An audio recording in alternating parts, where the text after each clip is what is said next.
ಶ್ರೀಪಾದ ಶ್ರೀವಲ್ಲಭ ಲೀಲಾ ವೈಭವ. ಶ್ರೀಪಾದ ಶ್ರೀವಲ್ಲಭರ ಮಹಿಮೆಗಳನ್ನು, ಲೀಲೆಗಳನ್ನು ವರ್ಣಿಸಲು ಸಾವಿರ ನಾಲಿಗೆಗಳುಳ್ಳ ಆದಿಶೇಷನಿಗೆ ಅಸಾಧ್ಯವೆಂದರೆ ಇನ್ನು ನಾವೆಷ್ಟು? ಆ ಸ್ವಾಮಿಯವರು ಸ್ವತಃ ಪ್ರಸನ್ನರಾಗಿ ಅನುಗ್ರಹಿಸಿ ದರ್ಶನವನ್ನು ಕೊಟ್ಟಷ್ಟು ಮಾತ್ರವೇ ವಿವರಿಸಬಲ್ಲೆವು. ಆ ಮಹಾತ್ಮನ ವೈಶಿಷ್ಟ್ಯವು ವರ್ಣನಾತೀತ. ಆಗಿಂದಾಗ್ಗೆ ನಿತ್ಯ ನೂತನವಾಗಿ ವಿರಾಜಿಸುತ್ತಿರುತ್ತವೆ. ನಾವೆಷ್ಟು ಹೇಳಿಕೊಂಡರೂ ಅದು ಸಮುದ್ರದಲ್ಲಿನ ಒಂದು ನೀರ ಹನಿಯಷ್ಟು ಪ್ರಮಾಣವೆಂದು ತಿಳಿಯಬೇಕು. ಕೋಟ್ಯಾಂತರ ಜೀವರಾಶಿಗಳನ್ನು ಸೃಷ್ಟಿಸುತ್ತಾ, ಪೋಷಿಸುತ್ತಾ, ಲಯಗೊಳಿಸುತ್ತಾ ಅವುಗಳ ಕರ್ಮಗಳನ್ನು ಕ್ಷಯಿಸುವಂತೆ ಮಾಡುವ ಸದ್ಗುರುವಿನ ಲೀಲೆಗಳನ್ನು ಊಹಿಸಲು ಅಸಾಧ್ಯ. ಶ್ರೀಪಾದ ಸ್ವಾಮಿಯವರ ಕೃಪಾ ಪ್ರಸಾದದೊಂದಿಗೆ, ಅವರ ಸಂಕಲ್ಪದೊಂದಿಗೆ ಶ್ರೀ ಶ್ರೀ ಶ್ರೀ ಸ್ವಾಮಿ ವಿಠಲಾನಂದ ಸರಸ್ವತಿ ಮಹಾರಾಜ್ರವರು ದರ್ಶಿಸಲ್ಪಟ್ಟಷ್ಟು ಮಾತ್ರ ವಿವರಿಸಿದಾಗ, ಅವರ ಸನ್ನಿಧಿಯಲ್ಲಿರುವ ಶ್ರೀಮಾತಾ ನಿರಂಜನಾನಂದ ಸರಸ್ವತಿ ಸ್ವಾಮಿಯು ಆ ಲೀಲೆಗಳನ್ನು ತೆಲುಗಿನಲ್ಲಿ ಗ್ರಂಥಸ್ಥ ಮಾಡಿ ಸದ್ಗುರು ಕೃಪೆಗೆ ಪಾತ್ರಳಾಗಿರುವುದು, ಲೋಕ ಕಲ್ಯಾಣಕ್ಕಾಗಿ ಸಹಾಯಕಾರಿಯಾಗಿರುವುದು ಎಷ್ಟೋ ಆನಂದವನ್ನುಂಟು ಮಾಡಿದೆ. ವೇದ ಬ್ರಹ್ಮ ಶ್ರೀ ಗೊಲ್ಲಪಿನ್ನಿ BS ವೆಂಕಟೇಶಮೂರ್ತಿಯವರು ದತ್ತ ಸಂಪ್ರದಾಯದಲ್ಲಿ ನಡೆಯುತ್ತಾ ಜಗದ್ಗುರು ಶ್ರೀ ದತ್ತಾತ್ರೇಯ ಮಹಾಸಂಸ್ಥಾನ ಪೀಠಾಧಿಪತಿ ದತ್ತಾವಧೂತ ಶ್ರೀ ಶ್ರೀ ಶ್ರೀ ಸ್ವಾಮಿ ವಿಠಲಾನಂದ ಸರಸ್ವತಿ ಮಹಾರಾಜ್ರವರಿಗೆ ಪ್ರತ್ಯಕ್ಷವಾಗಿ ಸೇವೆಯನ್ನು ಮಾಡಿ ಧನ್ಯರಾಗಿದ್ದಾರೆ. ದತ್ತಾತ್ರೇಯ ಮಹಾಸಂಸ್ಥಾನದ ಆಸ್ಥಾನ ಪುರೋಹಿತರಾಗಿದ್ದು, ಶ್ರೀ ವಿಠ್ಠಲ್ ಬಾಬಾಜಿಯವರ ಆಜ್ಞೆಯೊಂದಿಗೆ ಅನೇಕ ವೈದಿಕ ಕಾರ್ಯಕ್ರಮಗಳನ್ನು ನಿರ್ವಹಿಸಿದ್ದಾರೆ. ಶ್ರೀ ವಿಠ್ಠಲ್ ಬಾಬಾಜಿಯವರ ಆಶೀರ್ವಾದ ಬಲದಿಂದ ಗುರುಪ್ರಸಾದ ರೂಪವಾದ ಈ ಪ್ರತ್ಯಕ್ಷ ಭಕ್ತಿ ಕಾವ್ಯವನ್ನು ಗುರು ಸಂಪ್ರದಾಯ ಸಾಧಕ ಭಕ್ತರೆಲ್ಲರ ಹೃದಯಗಳಲ್ಲಿ ಮುದ್ರಿಸಲ್ಪಡುವಂತೆ ಅದ್ಭುತವಾಗಿ ಬರೆದಿದ್ದಾರೆ. ಅದ್ಭುತವಾಗಿ ಕನ್ನಡಕ್ಕೆ ಬರೆದಿದ್ದಾರೆ. ಅಂತಹ ಮಹಾನ್ ವ್ಯಕ್ತಿ ಪರಿಪೂರ್ಣವಾದ ಆಯುರಾರೋಗ್ಯ ಐಶ್ವರ್ಯಗಳೊಂದಿಗೆ ವೃದ್ಧಿಯನ್ನು ಹೊಂದುತ್ತಾ ಮತ್ತಷ್ಟು ಗುರು ಸಂಪ್ರದಾಯ ಗ್ರಂಥಗಳನ್ನು ಮಾನವ ಕೋಟಿಗೆ ಒದಗಿಸುವರೆಂದು ಅವರ ಮೇಲೆ ಸದ್ಗುರು ಅನುಗ್ರಹವು ಸದಾ ಪ್ರಸರಿಸುತ್ತಿರಲೆಂದು ಪ್ರಾರ್ಥಿಸುತ್ತೇವೆ. ಶ್ರೀಪಾದ ಶ್ರೀವಲ್ಲಭರ ನಾಮಸ್ಮರಣೆಗೆ ಸಕಲ ಪಾಪ ಪರಿಹಾರವು.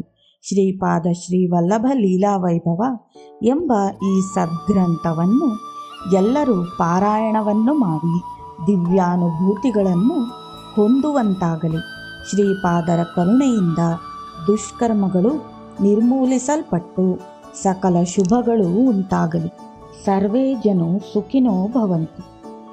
ಶ್ರೀಪಾದ ಶ್ರೀವಲ್ಲಭ ಲೀಲಾ ವೈಭವ. ಶ್ರೀಪಾದ ಶ್ರೀವಲ್ಲಭಾಪುರ ಮಹಾತ್ಮೆ. ದಿಗಂಬರ ದಿಗಂಬರ ಶ್ರೀಪಾದ ವಲ್ಲಭ ದಿಗಂಬರ. ಓಂ ಗಂ ಗಣೇಶಾಯ ನಮಃ. ಓಂ ಶ್ರೀ ಸರಸ್ವತ್ಯೇ ನಮಃ. ಶ್ರೀ ಗುರುಭ್ಯೋ ನಮಃ. ಶ್ರೀ ಗುರು ದತ್ತಾತ್ರೇಯಾಯ ನಮಃ. ಶ್ರೀಪಾದ ಶ್ರೀವಲ್ಲಭಾಯ ನಮಃ. ಮೊದಲನೆಯ ಅಧ್ಯಾಯ. ಪ್ರಾರ್ಥನೆ. ಹೇ ಗಣನಾಯಕನೇ, ಸಂಕಲ್ಪ ಸಿದ್ಧಿಗಾಗಿ ನಿನ್ನ ಪಾದಗಳಲ್ಲಿ ತಲೆಯನ್ನಿಟ್ಟು ನಮಿಸುತ್ತಿರುವ ನನ್ನ ಮಸ್ತಿಷ್ಕದಲ್ಲಿ ಸದ್ಗುರು ಲೀಲೆಗಳನ್ನು ಕೀರ್ತಿಸಲು ಬೇಕಾದ ಬುದ್ಧಿಶಕ್ತಿಯನ್ನು ಪ್ರಸಾದಿಸು ಸ್ವಾಮಿ. ತಂದೆಯೇ, ಮೂಲಾಧಾರ ಕ್ಷೇತ್ರವಾಸಿಯೆಂದು ನಿನ್ನನ್ನು ಕೀರ್ತಿಸಿ ಯೋಗಿಗಳು ನಿನ್ನ ದಿವ್ಯ ಶಕ್ತಿಯನ್ನು ಪಡೆದುಕೊಂಡಿದ್ದಾರೆ. ವಿದ್ಯೆಗಳಿಗೆಲ್ಲ ಆದಿಪುರುಷನೂ ನೀನೆ.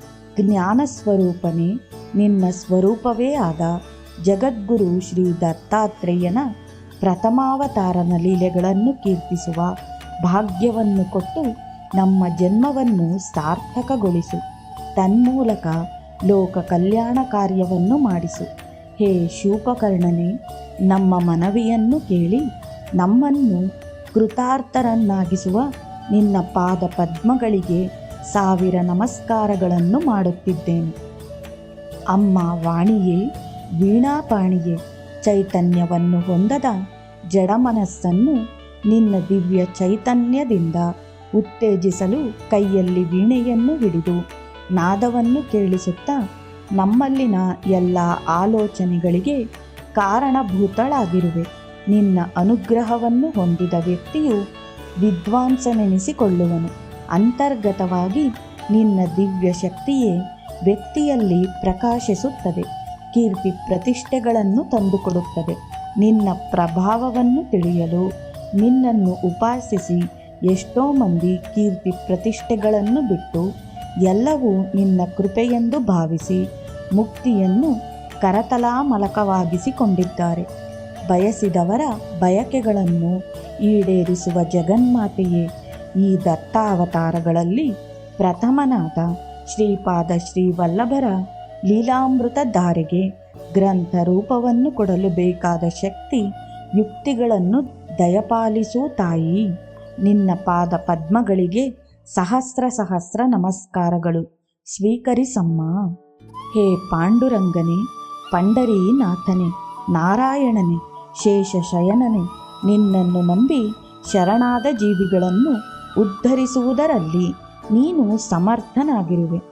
ಅನನ್ಯಾಶ್ಚಿಂತಿತಯಂ ತೋಮಾಂ ಯೇ ಜನಾಃ ಪರ್ಯುಪಾಸತೆ ತೇಷಾಂ ನಿತ್ಯಾಭಿಯುಕ್ತಾನಾಂ ಯೋಗಕ್ಷೇಮಂ ವಹಾಮ್ಯಹಂ ಎನ್ನುವಂತೆ ಆಶ್ರಿತನ ಪಾಪಗಳನ್ನು ಪ್ರಕ್ಷಾಳನೆ ಮಾಡಿ ಉತ್ತಮ ಗತಿಯನ್ನೊದಗಿಸಲು ನೀನು ಆಗಾಗ ಅವಮಾನಗಳನ್ನು ಸಹಿಸಿಕೊಳ್ಳುವೆ. ನಿನ್ನ ಸೃಷ್ಟಿಯಲ್ಲಿನ ಸಕಲ ಜೀವಿಗಳನ್ನು ನಿರಂತರವಾಗಿ ಕರುಣೆಯಿಂದಲೇ ಕಾಣುವೆ. ಅದನ್ನು ಅವರವರ ಕರ್ಮಾನುಸಾರವಾಗಿ ಗ್ರಹಿಸುತ್ತಾರೆ.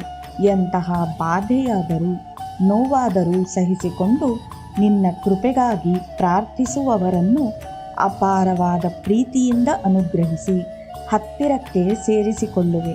ಶ್ರೀಹರಿಯೇ ಶರಣು ಶರಣು. ನಿನ್ನ ಕರುಣಾಪೂರಿತ ದೃಷ್ಟಿಯನ್ನು ನಮ್ಮ ಮೇಲಿಟ್ಟು ಶ್ರೀ ದತ್ತಾವತಾರಿಯಾದ ಶ್ರೀಪಾದ ಶ್ರೀವಲ್ಲಭರ ಬೋಧೆಗಳನ್ನು ಮತ್ತು ಲೀಲೆಗಳನ್ನು ಭಕ್ತರಿಗೆ ನೀಡುವ ಪ್ರಯತ್ನವನ್ನು ಪೂರ್ತಿಗೊಳಿಸುವ ಶಕ್ತಿಯನ್ನು ಅನುಗ್ರಹಿಸು. ನಿನಗೆ ಶಿರಬಾಗಿ ನಮಿಸುತ್ತಿದ್ದೇನೆ. ಹೇ ಶಿವಶಂಕರನೇ, ಭಕ್ತವಶಂಕರನೇ, ಗೌರೀನಾಥನೇ, ಆದಿ ದಂಪತಿಗಳಾದ ತಮ್ಮ ಪಾದ ಕಮಲಗಳಿಗೆ 1000 ವಂದನೆಗಳು. ಭೂಮಿಯ ಮೇಲೆಯೂ ತಮ್ಮ ಶಕ್ತಿ ಸಾಮರ್ಥ್ಯಗಳನ್ನು ದಯಪಾಲಿಸಿ ಪ್ರಾರ್ಥಿಸುವವರ ಕೋರಿಕೆಗಳನ್ನು ಪೂರೈಸುವ ಕಲ್ಪವೃಕ್ಷಗಳಾಗಿ ಪ್ರಸನ್ನರಾಗಿ ಅನೇಕ ಕ್ಷೇತ್ರಗಳಲ್ಲಿ ನಿಮ್ಮ ಪ್ರಭಾವವನ್ನು ಪ್ರಕಟಿಸುತ್ತಾ ಇರುವಿರಿ. ಎಲ್ಲ ಕಡೆಯಲ್ಲೂ ವ್ಯಾಪಿಸಿರುವ ನಿಮ್ಮ ದಿವ್ಯತ್ವವು ಪುಣ್ಯಕ್ಷೇತ್ರಗಳಲ್ಲಿ ವಿಶೇಷವಾಗಿ ಪ್ರಕಾಶಿಸುತ್ತಿದೆ. ನಿಮ್ಮ ಅಪಾರವಾದ ಕರುಣಾರಸವು ನನ್ನ ಮೇಲೆ ಸುರಿಯಲ್ಪಟ್ಟು ಶ್ರೀಪಾದ ಶ್ರೀವಲ್ಲಭರ ಲೀಲಾಮೃತದಲ್ಲಿ ಮಿಳಿತವಾಗಿ ಎಲ್ಲರಿಗೂ ಸಿಗುವಂತಾಗಲಿ. ಜಗದ್ಗುರುವೇ ಶ್ರೀ ದತ್ತಾತ್ರೇಯ ಸ್ವಾಮಿಯೇ, ನಿನ್ನ ಲೀಲೆಗಳು ಅಮೋಘವಾದವುಗಳು. ನೀನು ಸುಲಭ ದುರ್ಲಭನೆಂದು ಕೀರ್ತಿಸಿಕೊಂಡಿರುವೆ. ಅಷ್ಟೇ ಅಲ್ಲದೆ ಭಕ್ತ ಕೀರ್ತಿ ವಿವರ್ಧನನೆಂದು ಪ್ರಸಿದ್ಧಿಯಾಗಿರುವೆ. ನಿನಗೆ ದತ್ತವಾದವರಿಗೆ ನೀನು ದತ್ತವಾಗಿ ನಿನ್ನ ಶಕ್ತಿ ಯುಕ್ತಿಗಳನ್ನು ಅವರಿಗೆ ಸಿಗುವಂತೆ ಮಾಡುವೆ ಎಂದು ನಿನ್ನ ಸ್ವರೂಪರು ನನ್ನ ಗುರುದೇವರೂ ಆದ ಶ್ರೀ ಶ್ರೀ ಶ್ರೀ ವಿಠಲಾನಂದ ಸರಸ್ವತಿ ಸ್ವಾಮಿಗಳು ಅನೇಕ ಬಾರಿ ಹೇಳಿದ್ದಾರೆ. ನಿನಗೆ ದತ್ತವಾಗುವುದೆಂಬ ಪ್ರಕ್ರಿಯೆಯಲ್ಲಿ ಆಂತರ್ಯವನ್ನರಿಯದ ನಾವು ಅಸಮರ್ಥರು. ನಮ್ಮ ಲೋಪಗಳನ್ನು ಸರಿಪಡಿಸಿ ನೀನೇ ನಮ್ಮನ್ನು ದತ್ತವಾಗಿ ಸ್ವೀಕರಿಸು. ದೇವದೇವನೇ, ನಿನ್ನ ಪ್ರಥಮಾವತಾರವಾದ ಶ್ರೀಪಾದ ಶ್ರೀವಲ್ಲಭನ ದರ್ಬಾರು ಪ್ರದೇಶವನ್ನು ನೀನೇ ನಮಗೆ ತೋರಿಸಿ ಈ ಪುಣ್ಯ ಭೂಮಿಯ ಮೇಲೆ ನಿವಾಸವನ್ನು ಏರ್ಪಾಡು ಮಾಡಿಕೊಳ್ಳುವಂತೆ ಬೋಧಿಸಿ ನಮ್ಮನ್ನು ಪುನೀತರನ್ನಾಗಿ ಮಾಡಿದೆ. ಕೃಷ್ಣ ತೀರ ವಿಹಾರಿಯೇ, ಅನಘಾ ಸಮೇತನೇ, ಶ್ರೀಪಾದ ಲೀಲಾವರ್ಣನೆಯಲ್ಲಿ ಭಾಗವಹಿಸಿ ಲೋಕ ಕಲ್ಯಾಣಕ್ಕೆ ಕಾರಣವಾದ ಈ ಗ್ರಂಥ ರಚನೆಯು ರಸಭರಿತವಾಗಿರುವಂತೆ ಮಾಡಿ ಪಾವನಗೊಳಿಸುವಂತೆ ಪ್ರಾರ್ಥಿಸಿ ನಿನಗೆ ಶರಣಾಗಿ ನಮಿಸುತ್ತಿದ್ದೇನೆ. ದೇವದೇವನೇ ಅನುಗ್ರಹಿಸು. ಶ್ರೀಪಾದ ಶ್ರೀವಲ್ಲಭ ಸ್ವಾಮಿಯೇ, ಶ್ರೀ ಗುರು ನರಸಿಂಹ ಸರಸ್ವತಿ ಯತಿರಾಯನೇ, ಓ ಮಾಣಿಕ್ಯ ಪ್ರಭು ಮಹಾರಾಜನೇ, ಓ ಅಕುಲ್ಕೋಟೆಯ ಸ್ವಾಮಿ ಸಮರ್ಥನೆ, ಶ್ರೀ ಶಿರಡಿ ಸಾಯಿಬಾಬಾ ಸ್ವಾಮಿಯೇ, ಓ ಬ್ರಹ್ಮಾನಂದ ಸರಸ್ವತಿ ಸ್ವಾಮಿಯೇ, ಹೇ ಗಜಾನನ ಮಹಾರಾಜನೇ, ಓ ತಾಜುದ್ದೀನ್ ಬಾಬಾ ಸ್ವಾಮಿಯೇ, ಶ್ರೀ ಶಂಕರ ಮಹಾರಾಜನೇ, ಓ ಶ್ರೀಧರ ಸ್ವಾಮಿಯೇ, ಓ ದತ್ತಾವತಾರ ಗುರುಗಳೇ, ಶ್ರೀ ಕುರುವಪುರ ಮತ್ತು ಶ್ರೀಪಾದ ಶ್ರೀ ವಲ್ಲಭಾಪುರಗಳಲ್ಲಿ ತಮ್ಮ ದಿವ್ಯ ವಿಭೂತಿಗಳನ್ನು ಮಾರ್ಜನೆ ಮಾಡುವ ಪ್ರಥಮ ದತ್ತಾವತಾರದ ಲೀಲೆಗಳನ್ನು ಗ್ರಂಥಸ್ಥ ಮಾಡುವ ಪುಣ್ಯ ಕಾರ್ಯದಲ್ಲಿ ಭಾಗವಹಿಸಿರೆಂದು ತಮ್ಮ ಪಾದಾರವಿಂದಗಳಿಗೆ ನಮಸ್ಕರಿಸುತ್ತಿದ್ದೇನೆ. ಶ್ರೀ ದತ್ತ ಸಂಪ್ರದಾಯದಲ್ಲಿ ಸ್ಥಾನವನ್ನು ಪಡೆಯಲು ಅನುಮತಿಯನ್ನು ಕೊಟ್ಟ ಮೂಲ ಪುರುಷರಿಗೂ ಪರಬ್ರಹ್ಮ ಗುರುಗಳಾದ ಶ್ರೀ ಶ್ರೀ ಶ್ರೀ ಸರ್ವೇಶ್ವರಾನಂದ ಸರಸ್ವತಿ ಸ್ವಾಮಿಯವರಿಗೂ ಪರಮೇಷ್ಠಿ ಗುರುಗಳಾದ ಶ್ರೀ ಶ್ರೀ ಶ್ರೀ ನಿತ್ಯಾನಂದ ಸರಸ್ವತಿ ಸ್ವಾಮಿಯವರಿಗೂ ಪರಮಗುರುಗಳಾದ ಶ್ರೀ ಶ್ರೀ ಶ್ರೀ ನಿರಂಜನಾನಂದ ಸರಸ್ವತಿ ಸ್ವಾಮಿಯವರಿಗೂ ಸನ್ಯಾಸ ದೀಕ್ಷೆಯನ್ನು ಪ್ರಸಾದಿಸಿ ಶ್ರೀ ಗುರು ಚರಣಗಳನ್ನಿತ್ತು ನಿರಂತರವೂ ಕಣ್ಣಿಗೆ ರೆಪ್ಪೆಯಂತೆ ಕಾಪಾಡುತ್ತಿರುವ ಸಮರ್ಥ ಸದ್ಗುರುಗಳಾದ ಶ್ರೀ ಶ್ರೀ ಶ್ರೀ ವಿಠಲಾನಂದ ಸರಸ್ವತಿ ಸ್ವಾಮಿಯವರಿಗೂ ಕೋಟಿ ಕೋಟಿ ಪ್ರಣಾಮಗಳನ್ನು ಸಮರ್ಪಿಸುತ್ತಿದ್ದೇನೆ. ವಿಶ್ವ ಶಾಂತಿಗಾಗಿ, ಸಮಾಜದ ಶ್ರೇಯಸ್ಸಿಗಾಗಿ, ಸರ್ವಜನ ಹಿತಗಳನ್ನೇ ಧ್ಯೇಯವಾಗಿಟ್ಟುಕೊಂಡು ಸಂಚರಿಸುವ ಶ್ರೀ ದತ್ತಮೂರ್ತಿಯ ಪ್ರಥಮಾವತಾರದ ಲೀಲೆಗಳನ್ನು ಎಲ್ಲರಿಗೂ ಸಿಗುವಂತೆ ಮಾಡುವ ಈ ಪ್ರಯತ್ನಕ್ಕೆ ದತ್ತ ಪರಂಪರೆಯಲ್ಲಿನ ಗುರುಗಳೆಲ್ಲರೂ ಸಹಕರಿಸಿ ಆಶೀರ್ವದಿಸಬೇಕೆಂದು ಹೃತ್ಪೂರ್ವಕವಾಗಿ ಪ್ರಾರ್ಥಿಸುತ್ತಿದ್ದೇನೆ. ಜ್ಞಾನ ಮಾರ್ಗ ಪ್ರಬೋಧೆಯಿಂದ ಕಲಿಯುಗದ ಮಾನವರನ್ನು ಉದ್ಧರಿಸಲು ಸಹಕರಿಸುವುದಕ್ಕೆ ಸದಾ ಸಂಸಿದ್ಧರಾಗಿರುವ ಮಹರ್ಷಿಗಳೇ, ವ್ಯಾಸ ವಾಲ್ಮೀಕ್ಯಾದಿ ಮಹಾಪುರುಷರೇ, ಸಮಸ್ತ ಸಾಧು ಸತ್ತಮರೇ, ಪುರಾಣ ಪುರುಷರೇ, ನಿಮ್ಮೆಲ್ಲರ ಪಾದ ಪದ್ಮಗಳಿಗೆ ನನ್ನ ನಮಸ್ಕಾರಗಳು. ಕಲಿ ಪ್ರಭಾವದಿಂದ ತಪ್ಪಿಸಿಕೊಳ್ಳಲು ತಾವು ತೋರಿಸಿದ ಗುರುಭಕ್ತಿ ಮತ್ತು ಸೇವಾ ಮಾರ್ಗಗಳು ಎಲ್ಲರಿಗೂ ವಿವರವಾಗಿ ತಿಳಿದು ಈ ಗ್ರಂಥದಲ್ಲಿನ ವಾಕ್ಯಗಳು ಸತ್ಯವಾಗುವಂತೆ ಮಾಡಲು ನಿಮ್ಮ ಆಶೀರ್ವಾದಗಳನ್ನು ಬೇಡುತ್ತಿದ್ದೇನೆ.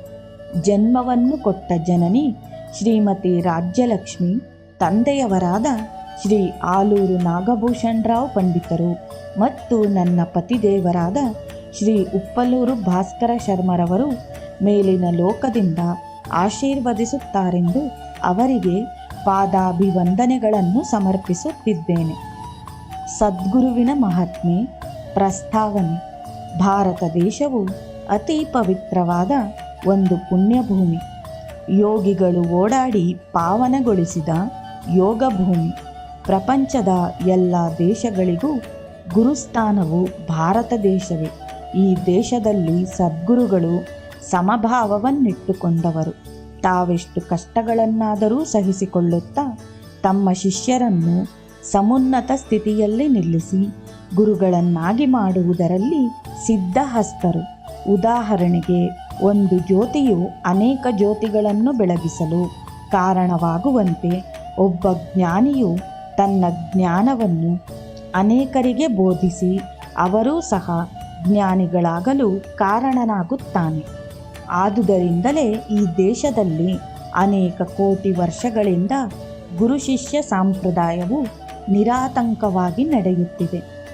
ಸದ್ಗುರುಗಳು ಸರ್ವ ದೇವತಾ ಸ್ವರೂಪರೆಂದು ಗುರುಗೀತೆಯ ವಾಕ್ಯವು ನಮಗೆ ಹೇಳುತ್ತಿದೆ.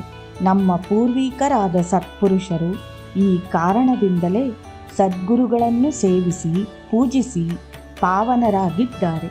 ಸದ್ಗುರುವಿನ ಪಾದಗಳು ಎಲ್ಲ ತೀರ್ಥಗಳಿಗೂ ಸಕಲ ಪುಣ್ಯ ಕ್ಷೇತ್ರಗಳಿಗೂ ವಾಸಸ್ಥಾನವೆಂದು ಭಾವಿಸಿ ಗುರುಸೇವಾ ಭಾಗ್ಯದಿಂದಲೇ ಎಲ್ಲ ಶಕ್ತಿಗಳನ್ನೂ ಹೊಂದಿ ಬ್ರಹ್ಮಾನಂದಾನುಭೂತಿಯನ್ನು ಅನುಭವಿಸಿದರು. ಬ್ರಹ್ಮ, ವಿಷ್ಣು, ಮಹೇಶ್ವರರಿಂದ ಸೃಷ್ಟಿ, ಸ್ಥಿತಿ, ಲಯಗಳು ನಡೆಯುತ್ತಿವೆ. ಜೀವಿಗಳ ಕರ್ಮ ಫಲಗಳಿಗನುಸಾರವಾಗಿ ದೇಹಗಳು, ಅನುಭವಗಳು ಈ ಪ್ರಪಂಚದಲ್ಲಿ ಸಿಗುತ್ತವೆ. ಆ ತ್ರಿಮೂರ್ತಿ ಸ್ವರೂಪರಾದ ಸದ್ಗುರುಗಳು ಜೀವಿಗಳ ಕರ್ಮ ಫಲಗಳನ್ನು ಅನುಭವಿಸುವಂತೆ ಮಾಡಿ ಸತ್ಕರ್ಮಾಚರಣೆಯಿಂದ ಜೀವಿಗಳನ್ನು ಪಾವನಗೊಳಿಸುತ್ತಾ ಕರ್ಮ ಬಂಧಗಳಿಂದ ತಪ್ಪಿಸುವ ಪ್ರಯತ್ನವನ್ನು ಮಾಡುವರು. ಬ್ರಹ್ಮನು ತನ್ನ ಸಂಕಲ್ಪದಿಂದ ಜೀವಿಗೆ ನಿವಾಸ ಯೋಗ್ಯವಾದ ದೇಹವನ್ನು ಸೃಷ್ಟಿಸುವನು. ಸದ್ಗುರುವು ಆ ಶರೀರದಲ್ಲಿ ವಾಸಿಸುವ ಜೀವಿಗೆ ಜ್ಞಾನ ಬೋಧೆಯನ್ನು ಮಾಡಿ ಸದ್ಬುದ್ಧಿಯನ್ನು ನೀಡುವನು. ಇದು ಸದ್ಗುರುವಿನಲ್ಲಿರುವ ಬ್ರಹ್ಮತತ್ವ. ವಿಷ್ಣುವು ಶರೀರ ಪೋಷಕನಾಗಿ ಉದ್ದೀಪನಗೊಳಿಸುತ್ತಾನೆ. ಅವನಲ್ಲಿರುವ ಜ್ಞಾನವನ್ನು ವಿಜ್ಞಾನವನ್ನಾಗಿಯೂ ಸುಜ್ಞಾನವನ್ನಾಗಿಯೂ ಮಾರ್ಪಡಿಸುತ್ತಾನೆ. ಇದೇ ಸದ್ಗುರುವಿನಲ್ಲಿರುವ ವಿಷ್ಣು ತತ್ವ. ಮಹೇಶ್ವರನು ಜೀವಿಯ ಲಯಕಾರಕನೆಂದು ವ್ಯವಹರಿಸಲ್ಪಡುತ್ತಾನೆ. ಸದ್ಗುರುವು ತನ್ನ ಜ್ಞಾನ ಬೋಧೆಯಿಂದ ಅಜ್ಞಾನವನ್ನು ಪೂರ್ತಿಯಾಗಿ ನಿರ್ಮೂಲಿಸಿ ದೇಹ ಭಾವವನ್ನು ಕಡೆಗಣಿಸಿ ಜೀವಿಯನ್ನು ಪರಮಾತ್ಮನಲ್ಲಿ ಲೀನಗೊಳಿಸುತ್ತಾನೆ. ಇದೇ ಸದ್ಗುರುವಿನಲ್ಲಿರುವ ಶಿವತತ್ವ. ಈ ವಿಧವಾಗಿ ಬ್ರಹ್ಮ ವಿಷ್ಣು ಮಹೇಶ್ವರರ ಸಮಷ್ಟಿ ಕೃಷಿಯಾದ ಸೃಷ್ಟಿ ಸ್ಥಿತಿ ಲಯಗಳಿಗೆ ಸದ್ಗುರುದೇವನು ಒಳ್ಳೆಯ ಕಾಂತಿಯನ್ನು ಕೊಡುತ್ತಾನೆ. ಈ ಕಾರಣದಿಂದಲೇ ತ್ರಿಮೂರ್ತಿಗಳಿಗಿಂತಲೂ ಸದ್ಗುರುವು ಶ್ರೇಷ್ಠನೆಂದು ಗುರುಗೀತೆಯಲ್ಲಿ ಶಿವನು ಪಾರ್ವತೀದೇವಿಗೆ ಬೋಧಿಸಿದ್ದಾನೆ. ಪ್ರತಿ ವ್ಯಕ್ತಿಗೂ ಮಾರ್ಗದರ್ಶಕನು ಸದ್ಗುರುವೇ. ಧರ್ಮ ಮಾರ್ಗದಲ್ಲಿ ನಡೆಯುವುದಕ್ಕೆ ಮಾರ್ಗದರ್ಶಕರ ಸಹಾಯವು ಪ್ರತಿಯೊಬ್ಬರಿಗೂ ಅತ್ಯವಶ್ಯಕ. ಅನುಭವಜ್ಞರಾದ ಮಾರ್ಗದರ್ಶಕರ ಮೂಲಕ ಸಾಗುವ ಜೀವನವು ನೆಮ್ಮದಿಯಿಂದ ಇರುತ್ತದೆ. ಎಲ್ಲ ವಿಧವಾದ ವೃತ್ತಿಗಳವರಿಗೂ ತಮ್ಮ ತಮ್ಮ ವೃತ್ತಿಗಳಲ್ಲಿ ಪಾಂಡಿತ್ಯವನ್ನು ಪಡೆಯಬೇಕಾದರೆ ಆಯಾ ವೃತ್ತಿಗಳಲ್ಲಿರುವ ಅನುಭವಿಗಳ ನಿಪುಣರ ಪ್ರಬೋಧೆಯು ಸಹಕಾರವೂ ಅಗತ್ಯ. ಹಾಗೆಯೇ ಉತ್ತಮ ಸಾಧನೆಗಳನ್ನು ಮಾಡಿ ಆಧ್ಯಾತ್ಮಿಕತೆಯನ್ನು ಹೊಂದಬೇಕಾದವರಿಗೂ ಕೂಡ ತಪ್ಪದೆ ಈ ಮಾರ್ಗದಲ್ಲಿ ನಿಪುಣರಾದ ಉತ್ತಮ ಗುರುಗಳ ಹಾಗೂ ಸಾಧಕರ ಪ್ರಬೋಧೆಗಳು ಮತ್ತು ಮಾರ್ಗದರ್ಶನವನ್ನು ಮಾಡಿಸುವ ಸಮರ್ಥರ ಸಾಂಗತ್ಯವು ಅವಶ್ಯಕವಾಗಿದೆ. ಅನುಕೂಲವಾದ ಮಾರ್ಗವನ್ನು ನಿರ್ದೇಶಿಸಿ ಸದ್ಗುರುವು ಶಿಷ್ಯನನ್ನು ಆತ್ಮವಿದ್ಯೆಯಲ್ಲಿ ನಿಷ್ಣಾತನನ್ನಾಗಿ ಮಾಡುವನು. ಧರ್ಮ ಮಾರ್ಗ ಪ್ರವರ್ತಕರೆಲ್ಲರೂ ಗುರುಗಳೇ. ಅದರಲ್ಲಿ ಸದ್ಗುರುವು ಸಮರ್ಥನೆಂದು ಕೀರ್ತಿಸಲ್ಪಡುತ್ತಾನೆ. ಸದ್ಗುರುವು ತನ್ನನ್ನಾಶ್ರಯಿಸಿದ ಶಿಷ್ಯನ ಎಲ್ಲ ಆಗುಹೋಗುಗಳನ್ನು ನೋಡಿಕೊಂಡು ಅವನನ್ನು ಉನ್ನತ ಸ್ಥಾನಕ್ಕೇರಿಸುವುದನ್ನೇ ಗುರಿಯಾಗಿಟ್ಟುಕೊಳ್ಳುವನು. ಈ ಗುರಿಯ ಸಾಧನೆಯಲ್ಲಿ ಗುರುವು ಎಷ್ಟು ಕಷ್ಟವನ್ನಾದರೂ ಸಹಿಸುವನು. ಶಿಷ್ಯರನ್ನು ಎಂತಹ ಕಠಿಣ ಪರೀಕ್ಷೆಗಳಿಗಾದರೂ ಒಳಪಡಿಸುವನು. ಅತ್ಯಂತ ಕಠಿಣವಾದ ಶಿಕ್ಷೆಗಳನ್ನು ವಿಧಿಸುವನು. ಆದರೆ ಶಿಷ್ಯರ ಮೇಲೆ ದಯೆ ಕರುಣೆಯನ್ನು ಬಿಟ್ಟರೆ ಬೇರೆ ಯಾವ ಭಾವನೆಯೂ ಇರುವುದಿಲ್ಲ. ಉದಾಹರಣೆಗೆ, ಬೇಕಾದಾಗ ಉಪಯೋಗಿಸಲು ಗೋಡೆಗೆ ಒಂದು ಮೊಳೆಯನ್ನು ಹೊಡೆಯುವಾಗ ಬಗ್ಗಿ ಹೋದರೆ ಸರಿ ಹೋಗುವವರೆಗೂ ಸುತ್ತಿಗೆಯಿಂದ ಹೊಡೆಯುತ್ತಲೇ ಇರುತ್ತಾರೆ. ಏಕೆಂದರೆ ಗುರಿಯನ್ನು ಸಾಧಿಸುವುದಕ್ಕಾಗಿಯೇ. ಅಷ್ಟೇ ಆಗಲಿ, ಹೊಡೆಯುವುದು ಕೋಪದಿಂದಾಗಲಿ ಅಥವಾ ದ್ವೇಷದಿಂದಾಗಲಿ ಅಲ್ಲ. ಅದೇ ರೀತಿ ಶಿಷ್ಯನು ತನ್ನ ಗುರಿಯನ್ನು ಸಾಧಿಸುವವರೆಗೂ ಸದ್ಗುರುವು ಅವನನ್ನು ಹಿಂಬಾಲಿಸುತ್ತಾ ಮತ್ತೆ ಮತ್ತೆ ಪ್ರಯತ್ನಿಸುತ್ತಾ ತನ್ನ ಕೆಲಸವನ್ನು ತಾನು ಮಾಡುತ್ತಿರುವನು. ಗೋಡೆಗೆ ಹೊಡೆದಿರುವ ಮೊಳೆಯು ಎಲ್ಲರಿಗೂ ಉಪಯೋಗವಾಗುವಂತೆ ಗುರಿ ಸಾಧನೆಯಲ್ಲಿ ಪರಿಪೂರ್ಣನಾದ ಶಿಷ್ಯನು ಸಮಾಜಕ್ಕೂ ದೇಶಕ್ಕೂ ಉಪಯೋಗವಾಗಬೇಕೆನ್ನುವುದೇ ಗುರುವಿನ ಕೋರಿಕೆ. ಶಿಷ್ಯನೂ ಕೂಡ ಗುರುವಿನಂತೆ ಎಲ್ಲರನ್ನೂ ಧರ್ಮ ಮಾರ್ಗದಲ್ಲಿ ನಡೆಸುವಂತಹ ಸಮರ್ಥನಾಗಿ ಪ್ರಖ್ಯಾತಿಯನ್ನು ಹೊಂದಬೇಕೆನ್ನುವುದೇ ನಿಜವಾದ ಗುರಿ. ಶ್ರೀ ಕ್ಷೇತ್ರ ಕುರುವಪುರ.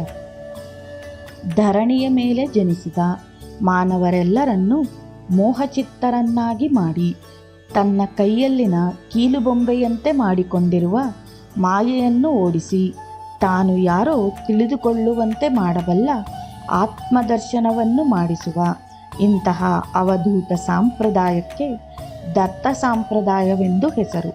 ಶ್ರೀ ದತ್ತಾತ್ರೇಯ ಸ್ವಾಮಿಯೇ ಈ ಸಂಪ್ರದಾಯದ ಪ್ರವರ್ತಕರಲ್ಲಿ ಮಹಾತ್ಮರೂ ಸಮರ್ಥರೂ ಆದ ಗುರುಗಳೆಷ್ಟೋ ಮಂದಿ ಇರುವರು.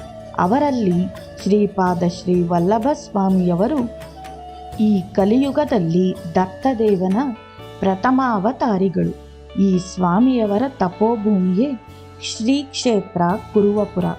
ಈ ಪ್ರದೇಶವು ಪುರಾಣ ಕಾಲದಲ್ಲಿ ಕಾಶ್ಯಪ ಮಹರ್ಷಿ ದಂಪತಿಗಳು ತಪಸ್ಸನ್ನಾಚರಿಸಿದ ಪುಣ್ಯಭೂಮಿ ಮತ್ತು ಕುರುವಂಶಕ್ಕೆ ಮೂಲ ಪುರುಷನಾದ ಕುರು ಮಹಾರಾಜನು ಅಲ್ಲಿ ತಪಸ್ಸನ್ನು ಮಾಡಿದ ಹಾಗೆ ಪುರಾಣಗಳಿವೆ.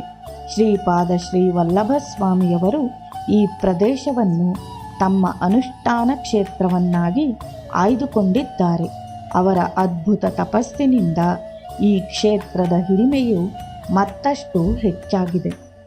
ಶ್ರೀ ಸ್ವಾಮಿಯವರ ಮಹಿಮಾನ್ವಿತ ಲೀಲೆಗಳು ಅಂದಿನಿಂದ ಇಂದಿನವರೆಗೂ ಭಕ್ತರಿಗೆ ದಿವ್ಯಾನುಭೂತಿಗಳನ್ನುಂಟು ಮಾಡುತ್ತಿವೆ.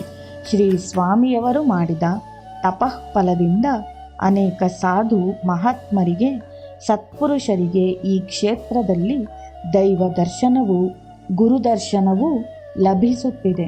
ಅನೇಕ ಮುಮುಕ್ಷುಗಳು ಮೋಕ್ಷಾರ್ಹತೆಯನ್ನು ಹೊಂದಿದ್ದಾರೆ. 600 ವರ್ಷಗಳು ಕಳೆದರೂ ಶ್ರೀಪಾದ ಸ್ವಾಮಿಗಳು ಇವತ್ತಿಗೂ ನಿತ್ಯ ಸತ್ಯ ಸ್ವರೂಪರೆಂದು ಈ ಸಂಘಟನೆಗಳು ನಿರೂಪಿಸುತ್ತಿವೆ. ಅಂದಿನಿಂದ ಇಂದಿನವರೆಗೂ ಇಲ್ಲಿನ ಶ್ರೀ ಸ್ವಾಮಿಯವರ ಪಾದುಕೆಗಳು ಉತ್ತಮರಾದ ಬ್ರಾಹ್ಮಣ ಕುಟುಂಬದವರಿಂದ ಪೂಜಿಸಲ್ಪಡುತ್ತಾ ಭಕ್ತರ ಮನೋಭೀಷ್ಟಗಳನ್ನು ಪೂರೈಸಿ ಅನುಗ್ರಹಿಸುತ್ತಿವೆ. ಸೂಚನೆ: ಈ ಕ್ಷೇತ್ರವು ಕರ್ನಾಟಕ ರಾಜ್ಯದ ರಾಯಚೂರು ಜಿಲ್ಲೆಯಲ್ಲಿದ್ದು, ರಾಯಚೂರಿನಿಂದ 20 ಕಿಲೋಮೀಟರ್ ದೂರದಲ್ಲಿರುವ ಆತ್ಕೂರು ಗ್ರಾಮಕ್ಕೆ ಉತ್ತರ ದಿಕ್ಕಿನಲ್ಲಿರುವ ಕೃಷ್ಣಾ ನದಿಯ ಮಧ್ಯದಲ್ಲಿದೆ. ರಾಯಚೂರಿನಿಂದ ಹೈದರಾಬಾದ್ ರಸ್ತೆಯಲ್ಲಿರುವ ಮಕ್ತಲನ್ನು ಸೇರಿ ಅಲ್ಲಿಂದ ಶ್ರೀ ಕ್ಷೇತ್ರ ಶ್ರೀ ವಲ್ಲಭಾಪುರವನ್ನು ಸೇರಿಕೊಂಡು ತೆಪ್ಪಗಳ ಮೂಲಕ ನದಿಯನ್ನು ದಾಟಿ ಸುಲಭವಾಗಿ ಶ್ರೀಪಾದ ಕುರುವಪುರವನ್ನು ಸೇರಬಹುದು. ಕುರುವಪುರ ದರ್ಶನವು ಇತ್ತೀಚಿನ ದಿನಗಳಲ್ಲಿ ತುಂಬ ಸುಲಭವಾಗಿದೆ. ಊಟ ವಸತಿಗಳು ಶ್ರೀ ವಲ್ಲಭಾಪುರದ ಶ್ರೀ ವಿಠ್ಠಲ್ ಬಾಬಾಜಿಯವರ ಆಶ್ರಮದಲ್ಲಿ ಲಭಿಸುತ್ತವೆ.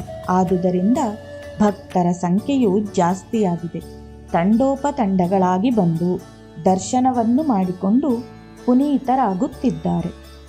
ಶ್ರೀಪಾದ ಶ್ರೀ ವಲ್ಲಭಾಪುರ ಆಂಧ್ರ ಪ್ರದೇಶದ ಮೆಹಬೂಬ್ ನಗರ ಜಿಲ್ಲೆಯ ಮಕ್ತಲ್ ಮಂಡಲದ ಪಸುಪುಲ ಗ್ರಾಮದ ಪಕ್ಕದಲ್ಲಿ ಮತ್ತು ಪಂಚದೇವ್ ಪಹಾಡ್ ಗ್ರಾಮದ ಹತ್ತಿರದಲ್ಲಿ ಕೃಷ್ಣಾ ನದಿ ತೀರದಲ್ಲಿ ಭಾಸ್ಕರ ಬಂಡೆಯ ಪ್ರದೇಶವೆಂದು ಪ್ರಸಿದ್ಧಿಯಾಗಿರುವ ಪುಣ್ಯ ಸ್ಥಳವೇ ಶ್ರೀಪಾದ ಶ್ರೀ ವಲ್ಲಭಾಪುರ. ಇದು ಪುರಾಣ ಕಾಲಗಳಲ್ಲಿ ಪ್ರಸಿದ್ಧಿ ಪಡೆದ ಪುಣ್ಯ ಭೂಮಿಯಾಗಿದೆ. ಸಪ್ತ ಋಷಿಗಳಲ್ಲೊಬ್ಬರಾದ ವಸಿಷ್ಠರು ಮತ್ತು ಸೃಷ್ಟಿಗೆ ಪ್ರತಿಸೃಷ್ಟಿಯನ್ನು ಮಾಡಿದ ವಿಶ್ವಾಮಿತ್ರರು ದಕ್ಷಿಣಾದಿಯಲ್ಲಿ ಒಂದೇ ಸ್ಥಳದಲ್ಲಿದ್ದು ತಪಸ್ಸನ್ನಾಚರಿಸುವುದು ಈ ಪ್ರದೇಶದಲ್ಲಿಯೇ. ಇವರಿಗನುಗುಣವಾಗಿ ಸುತ್ತಮುತ್ತಲ ಗ್ರಾಮಗಳು ಏರ್ಪಟ್ಟವು. ಈ ಮಹರ್ಷಿಗಳ ಆಶ್ರಮದ ಪಶು ಸಂತತಿಗಾಗಿ ಏರ್ಪಟ್ಟ ಗ್ರಾಮವೇ ಪಸುಪುಲ ಗ್ರಾಮ. ಮಹರ್ಷಿಗಳು ಯಜ್ಞ ಯಾಗಾದಿಗಳನ್ನು ಮಾಡಿದ ಪ್ರದೇಶವೇ ಪಂಚದೇವ್ ಪಹಾಡ್ ಗ್ರಾಮ. ಅದೇ ಅವರ ದೈವಾರಾಧನೆಯ ಕೇಂದ್ರ. ಅದೇ ರೀತಿ ಸಮೀಪದಲ್ಲಿರುವ ಗೋಪಾಲಪುರಂ ಎಂಬ ಗ್ರಾಮವು ಗೋಪಾಲಕರು ಗೋ ಸಂತತಿಯನ್ನು ಸಂರಕ್ಷಿಸುತ್ತಿದ್ದ ಪ್ರದೇಶ. ಮಹರ್ಷಿಗಳ ಶಿಷ್ಯವರ್ಗದಲ್ಲಿ ಲಿಂಗಧಾರಿಗಳಾದವರು ವಾಸಿಸುತ್ತಿದ್ದ, ಪೂಜೆಗಳನ್ನು ಮಾಡುತ್ತಿದ್ದ ಸ್ಥಳವೇ ಪಂಚಲಿಂಗಾಲ ಎಂಬ ಗ್ರಾಮ. ಈ ಕ್ಷೇತ್ರದ ಸಮೀಪದಲ್ಲಿಯೇ ಪಾರೇವುಲ ಎಂಬ ಗ್ರಾಮವಿದೆ. ಇದು ಪಂಡಿತರ ಭೂಮಿ.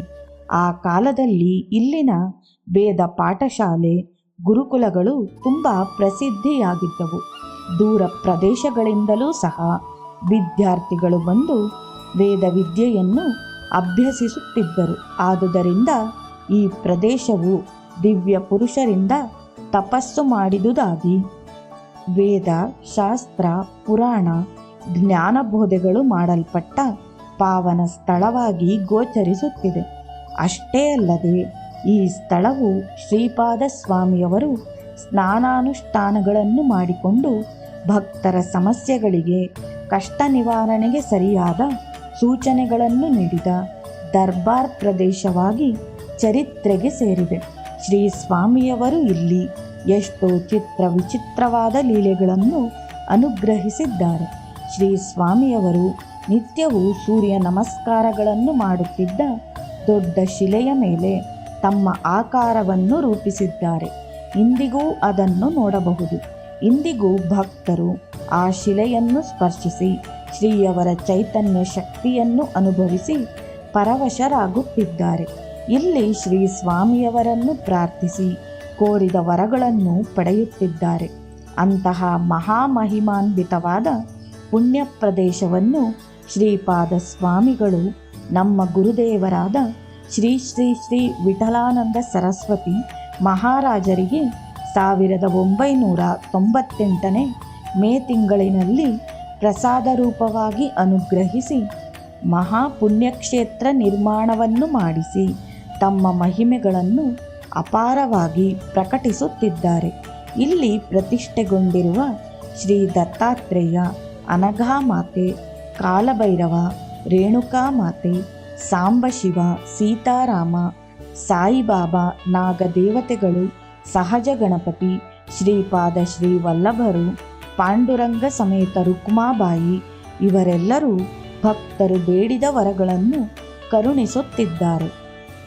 ದಿವ್ಯ ಘಟನೆ. ಈಗ ನಾವು ಶ್ರೀ ಗುರುದೇವರು ತಿಳಿಸುವ ಕಥಾಮೃತ ಪಾನವನ್ನು ಮಾಡುವುದಕ್ಕೂ ಸತ್ಯದರ್ಶನದ ದೃಶ್ಯಗಳನ್ನು ನೋಡುವುದಕ್ಕೂ ಸಿದ್ಧರಾಗೋಣ. ಶ್ರೀಪಾದ ಶ್ರೀ ವಲ್ಲಭಾಪುರವು ನಿರ್ಮಾಣವಾದ ನಂತರ ಧನುರ್ಮಾಸ ಉತ್ಸವಗಳನ್ನು ಪ್ರಾರಂಭಿಸಿ ಪ್ರತಿನಿತ್ಯವೂ ನಗರ ಸಂಕೀರ್ತನೆಗಳನ್ನು ಮಾಡುತ್ತಿದ್ದೆವು. ಆ ದಿವಸ ಎಷ್ಟೋ ಶುಭವಾದ ವೈಕುಂಠ ಏಕಾದಶಿ ಪರ್ವದಿನ. ಶ್ರೀಪಾದ ಶ್ರೀ ವಲ್ಲಭಾಪುರದಲ್ಲಿ ಭಕ್ತಾದಿಗಳೊಡನೆ ಬೆಳಗ್ಗಿನ ಜಾವದಲ್ಲಿದ್ದು ಕಾಲಕೃತ್ಯಗಳನ್ನು ಮುಗಿಸಿ ಕೃಷ್ಣಾ ನದಿಯಲ್ಲಿ ಸ್ನಾನವನ್ನು ಮುಗಿಸಿದೆವು.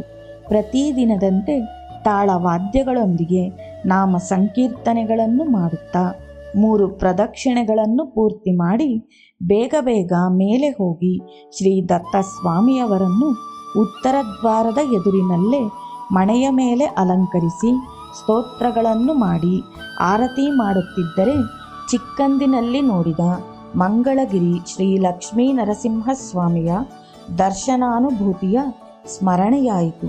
ಅಷ್ಟರಲ್ಲಿ ಶ್ರೀ ಗುರುಗಳು ಕರೆಯುತ್ತಿದ್ದಾರೆಂದು ತಿಳಿದು ಕೂಡಲೇ ಕೆಳಗಿಳಿದು ಬಂದೆ. ಪೂಜ್ಯ ಶ್ರೀ ಗುರುಗಳು ಹೊರಗಡೆ ಧ್ಯಾನಮಗ್ನರಾಗಿ ಕುಳಿತಿದ್ದರು. ಅವರು ಧ್ಯಾನಾವಸ್ಥೆಯಲ್ಲಿ ಏನನ್ನೋ ದರ್ಶಿಸುತ್ತಿರುವಂತೆ ಅನ್ನಿಸಿತು. ಅವರ ಮುಖದಲ್ಲಿ ಒಂದು ರೀತಿಯ ಅಲೌಕಿಕ ಆನಂದವೂ ಕಾಣಿಸುತ್ತಿತ್ತು. ಯಾಂತ್ರಿಕವಾಗಿ ನಮಸ್ಕರಿಸಿಕೊಂಡು ಹಾಗೆಯೇ ತುಂಬ ಹೊತ್ತು ಕಾಯುತ್ತಿದ್ದೆ. ಸ್ವಲ್ಪ ಹೊತ್ತಿಗೆ ಧ್ಯಾನಾವಸ್ಥೆಯಿಂದ ಮರಳಿದ ನಂತರ ಪುನಃ ನಮಸ್ಕರಿಸಿದೆ. ಅವರು ನನ್ನನ್ನು ನೋಡಿದೊಡನೆಯೇ ಅಮ್ಮ, ದತ್ತನನ್ನು ಚೆನ್ನಾಗಿ ನೋಡಿದೆಯಾ ಎಂದರು. ಸ್ವಾಮಿ, ನೋಡಿಕೊಂಡು ಬಂದೆನೆಂದು ಹೇಳಿದೆ. ಆಗ ಗುರುಗಳು ನಮಗಿಲ್ಲಿಯೇ ಅದ್ಭುತವಾದ ದೃಶ್ಯವು ಗೋಚರಿಸಿತು ಎಂದರು. ಆಗ ನಾನು, ಬಾಬಾಜಿಯವರೇ, ನಿಮ್ಮ ಸ್ಥಿತಿಯನ್ನು ಗಮನಿಸುತ್ತಿದ್ದಾಗ ತಮಗೆ ಯಾವುದೋ ವಿಶೇಷ ದರ್ಶನವಾಗಿದೆ ಎಂದುಕೊಂಡೆ. ತಮ್ಮ ಸಂತೋಷವನ್ನು, ಪಾರವಶ್ಯವನ್ನು ನೋಡಿದೆ. ನಮ್ಮದು ಬಾಹ್ಯ ದರ್ಶನವಾದರೆ ತಮ್ಮದು ಅಂತರ್ದರ್ಶನ. ನಮ್ಮದು ಲೌಕಿಕ ಆನಂದವಾದರೆ ತಮ್ಮದು ಅಲೌಕಿಕ ಮತ್ತು ಅದ್ವಿತೀಯ. ಸ್ವಾಮಿ, ತಾವು ದರ್ಶಿಸಿದ ವಿಶೇಷಗಳನ್ನು ತಿಳಿದುಕೊಳ್ಳುವ ಅರ್ಹತೆ ನಮಗಿದ್ದರೆ ದಯವಿಟ್ಟು ವಿವರಿಸಿರಿ. ಅದನ್ನು ಕೇಳಿ ನಾವು ಧನ್ಯರಾಗುತ್ತೇವೆ ಎಂದು ಪ್ರಾರ್ಥಿಸಿದನು. ಆಗ ಶ್ರೀ ಗುರುಗಳು, ನೀವೆಲ್ಲರೂ ಸಾವಧಾನವಾಗಿ ಕುಳಿತು ಕೇಳುವುದಕ್ಕೆ ಸಿದ್ಧರಾದರೆ ಹೇಳುವೆನೆಂದರು. ಎಲ್ಲರನ್ನೂ ಹಾಗೆಯೇ ಕುಳಿತುಕೊಳ್ಳಲು ಏರ್ಪಾಟು ಮಾಡಿದೆ. ಆಗ ಶ್ರೀ ಗುರುಗಳು ತಮ್ಮ ಅದ್ಭುತ ದರ್ಶನ ವಿಶೇಷಗಳನ್ನು ವರ್ಣಿಸಲು ಸಿದ್ಧರಾದರು. ಇಲ್ಲಿಗೆ ಮೊದಲನೆಯ ಅಧ್ಯಾಯವು ಸಮಾಪ್ತಿಯಾಯಿತು. ದಿಗಂಬರ ದಿಗಂಬರ ಶ್ರೀಪಾದವಲ್ಲಭ ದಿಗಂಬರ.